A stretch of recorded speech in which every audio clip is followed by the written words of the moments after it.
G'day, it's John here from MiFire Australia. I've been a career firer now since 2008.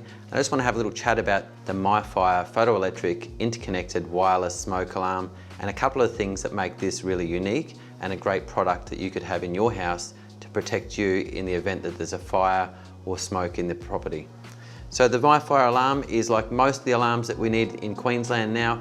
It has to be interconnectable. This one connects up to 30 different alarms, so that if one goes off in one room and it's paired to others in other rooms, you're going to get warning that there's smoke somewhere and everyone can get out safely. It has its own internal battery, which is non-removable, and it'll last for 10 years for the life of the smoke alarm, which is really great because you don't need to be a Sparky or a tradie or have a certificate or qualification to be able to install them. So smoke alarms need to be photoelectric, which is the way this one works.